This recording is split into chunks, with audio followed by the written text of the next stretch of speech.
അപ്പം ഞങ്ങളിതാ പാസ്പോർട്ട് ഓഫീസിലേക്ക് പോവുകയാണ്. ഇന്ന് റിത്തുവിന് പാസ്പോർട്ട് അപ്പോയിൻമെൻറ്റ് കിട്ടിയ ദിവസമാണ്.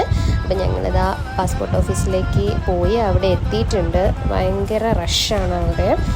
റഷെന്ന് വെച്ചാൽ നല്ല റഷാണ്. ഞങ്ങൾക്ക് കിട്ടിയ ടൈം എന്ന് വെച്ചാൽ 12:45. അപ്പം നമ്മളടുത്ത് സെക്യൂരിറ്റി പറഞ്ഞിരിക്കുന്ന ടൈം 12:30 വരാനാണ്. അപ്പം ഞങ്ങളിതാ പുറത്ത് വെയിറ്റ് ചെയ്തുകൊണ്ടിരിക്കുകയാണ്. അപ്പം ഞങ്ങളെ വിളിച്ചാൽ ഞങ്ങൾ ഉള്ളിലേക്ക് കയറിപ്പോവും. ഉള്ളിലേക്ക് കയറിക്കഴിഞ്ഞാൽ വീഡിയോസ് എടുക്കുന്നത് പോസിബിൾ ആയിരിക്കില്ല. അപ്പം നമ്മുടെ റിത്തുവിൻ്റെ പാസ്പോർട്ട് എടുത്തിട്ട് നമുക്ക് കാണാം. അപ്പോൾ അതാ ഞങ്ങൾ ഉള്ളിലെത്തി. റിത്തുവിൻ്റെ എല്ലാം കഴിഞ്ഞിട്ടുണ്ട്, അവളുടെ ഒക്കെ കഴിഞ്ഞു. അവളുടെ ഫയൽ ഞങ്ങൾക്ക് കിട്ടി കയ്യിൽ. അപ്പം നമുക്ക് റിത്തുവിൻ്റെ പാസ്പോർട്ട് ഫോട്ടോ കണ്ടാലോ? ഇതാണ് റിത്തുവിൻ്റെ പാസ്പോർട്ട് ഫോട്ടോ. അപ്പം ഞങ്ങളിതാ ഫുഡൊക്കെ കഴിക്കാൻ വേണ്ടി ഒരു റെസ്റ്റോറൻറ്റിൽ കയറിയിട്ടുണ്ട്. സാംകോ എന്ന് പറഞ്ഞ റെസ്റ്റോറൻറ്റിലാണ് നമ്മൾ കയറിയിരിക്കുന്നത്.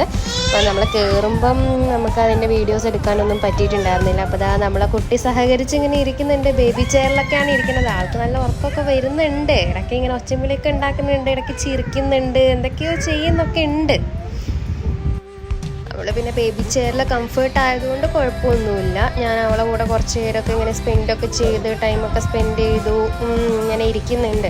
അപ്പോൾ ഇതാ ഞങ്ങളുടെ നെയ്ച്ചോറ് വരുന്നുണ്ട്. ഇതാ നമ്മൾ നെയ്ച്ചോറ് വിളമ്പുന്ന ചേട്ടനാണ്.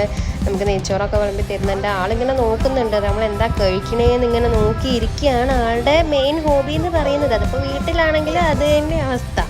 അതാ നെയ്ച്ചോറ്, നമ്മുടെ ചിക്കൻ ഒക്കെ റെഡി ആയിട്ടുണ്ട്.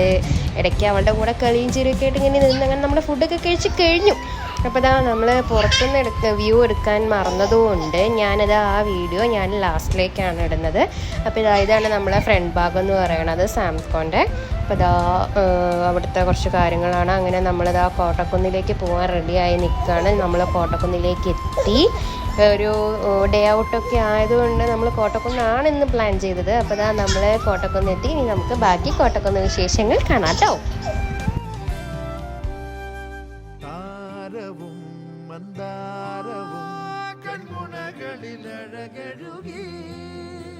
സല്ലാപമായി സംഗീതമായി വെണ്ണിലവും തെന്നലും ആദ്യമായി